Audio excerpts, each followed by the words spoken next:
is Shubha Gandotra and today we are going to discuss the third part of the chapter, that is not-for-profit organization. To all those students जिन्होंने अभी भी इसका first और second part नहीं देखा है, I do request them go and watch the first and the second part of this chapter so that आपको third part इसका बिल्कुल अच्छे से clear हो सके.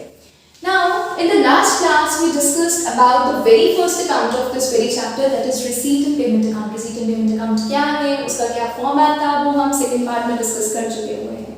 Today we will be discussing इसका second account, that is income and expenditure account. So, what is this income and expenditure account? इसके क्या characteristics रह सकते हैं, and what is ultimately the format of this very account? ये हमने आज अच्छे से clear कर लेना है. So, without wasting any time, let's start with it. ये इनकम एंड एक्सपेंडिचर अकाउंट है क्या? अब इसको थोड़ा सा रिलेट करते हैं प्रॉफिट एंड लॉस अकाउंट से. प्रॉफिट एंड लॉस अकाउंट आपने लास्ट ईयर +1 में भी बनाया होगा, और अगर आपको थोड़ा सा याद हो तो profit and loss account, trading and profit and loss account, ये वो अकाउंट होता है जिसकी हेल्प से we can get to know कि एक ऑर्गेनाइजेशन में कितना प्रॉफिट हो रहा है या लॉस हो रहा है. इन द सेम मैनर ये इनकम एंड एक्सपेंडिचर अकाउंट जो है वो बनाया जाता है.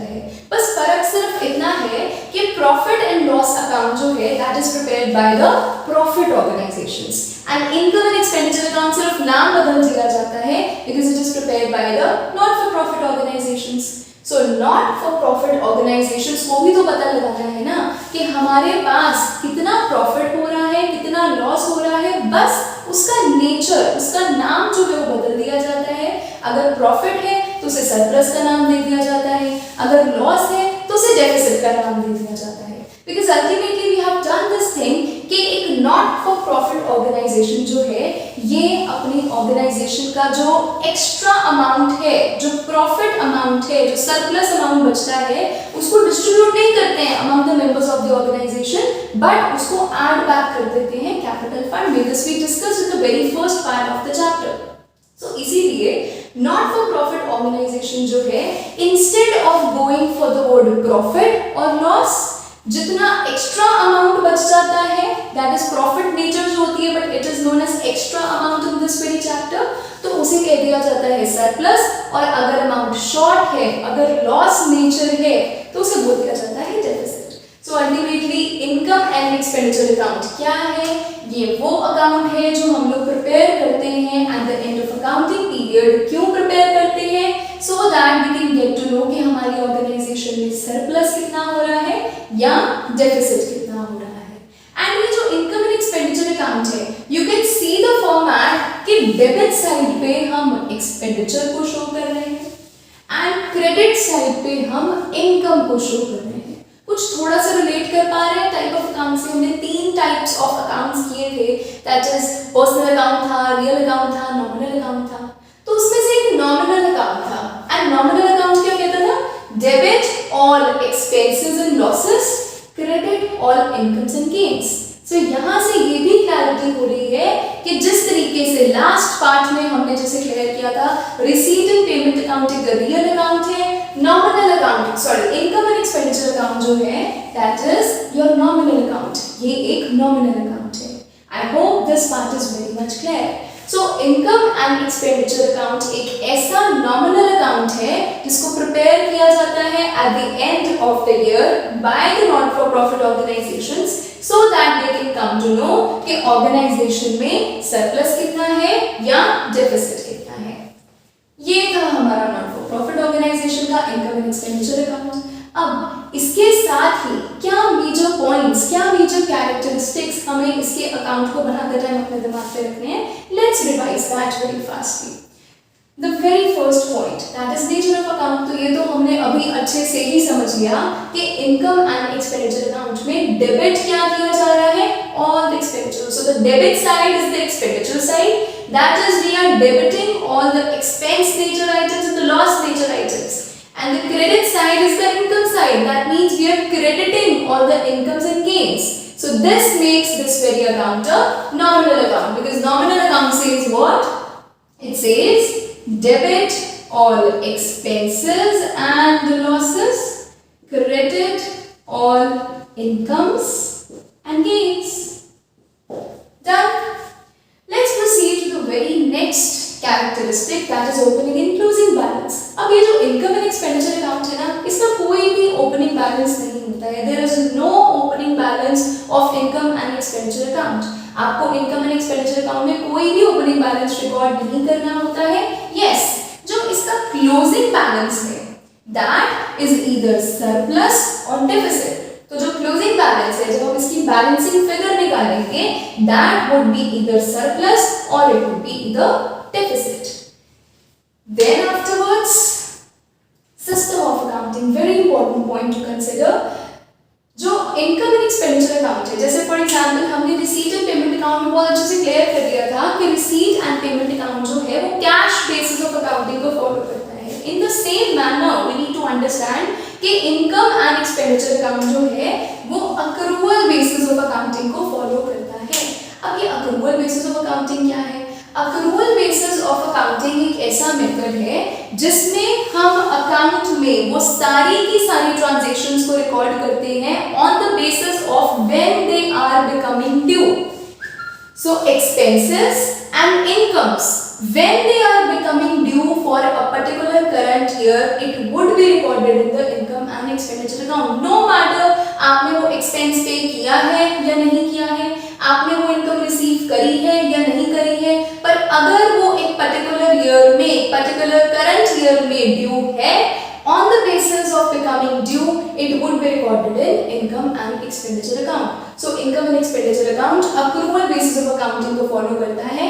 That means transactions को record किया जाएगा on the basis of when they are becoming due.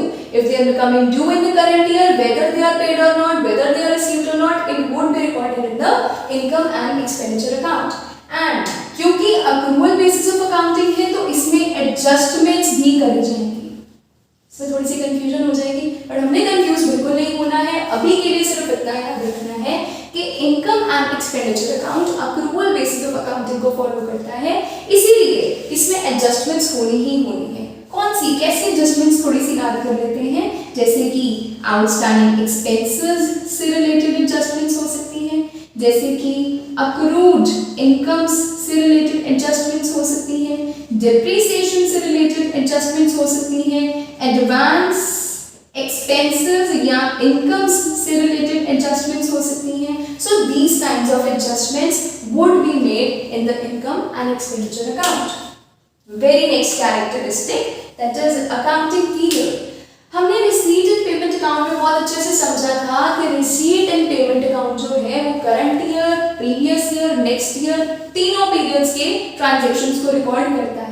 लेकिन इनकम एंड एक्सपेंडिचर अकाउंट ऐसा नहीं है कि तब मुझसे इतनी सिरदर्दी नहीं होने वाली है। So income and expenditure account सिर्फ और सिर्फ करंट ईयर के ही ट्रांजैक्शंस को रिकॉर्ड करेगा। Whatever transactions relates to current year, whether that transactions are paid or received or not, but if they are becoming due in that very current year, they relate to the current year, they would be recorded in the income and expenditure account. I hope it is clear till now.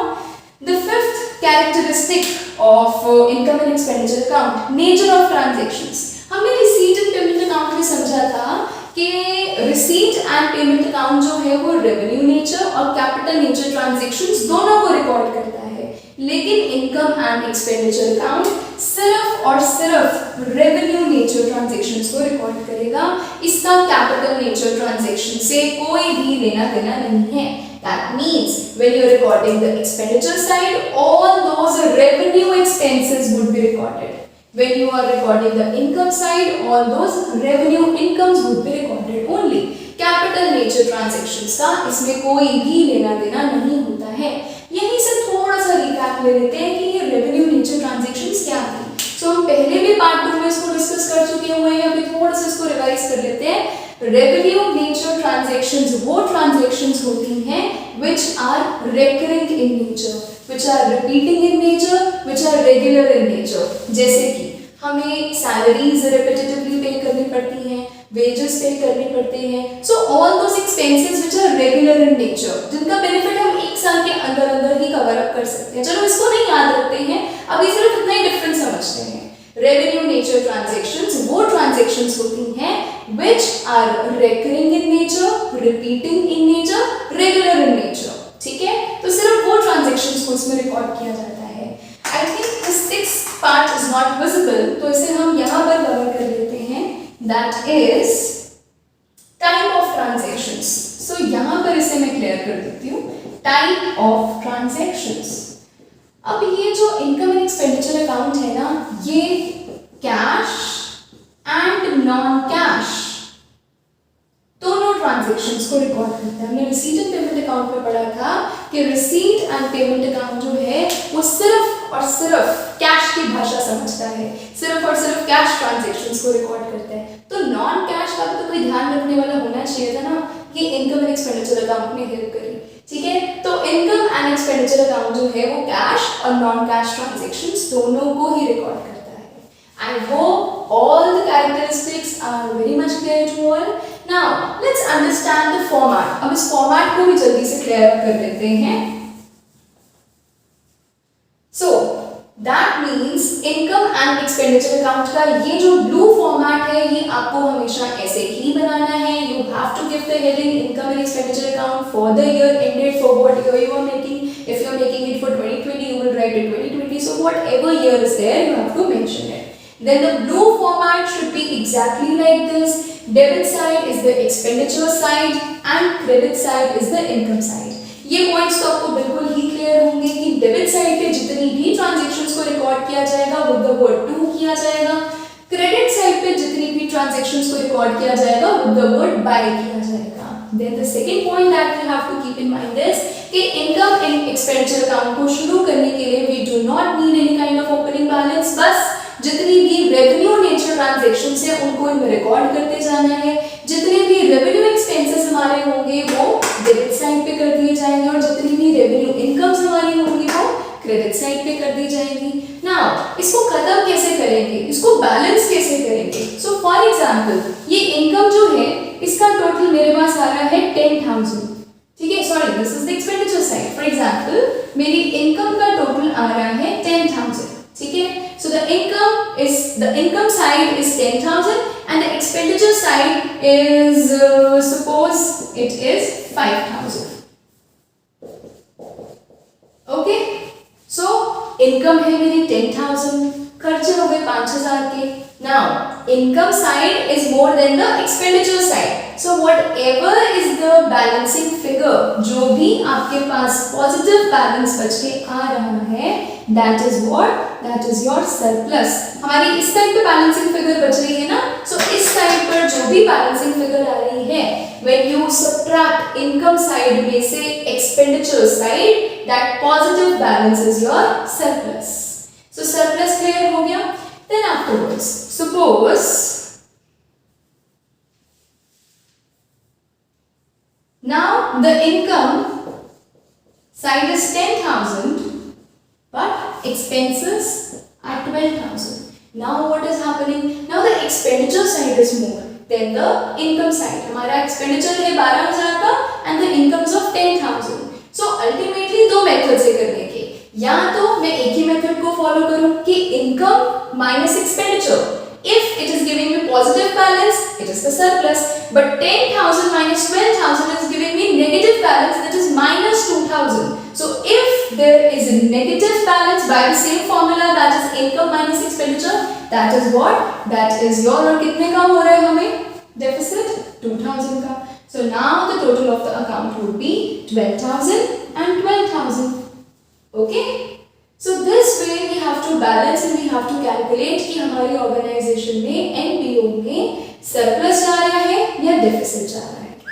I hope the income and expenditure account concept is very much clear to you all, and if you are having any kind of confusion or in case of any kind of problem, you can just write down in the comment section. And if you're liking the content and if in any way this video is helpful to you, then abhi ke abhi like button press karo, hit that bell icon, subscribe the channel for more videos and for more content.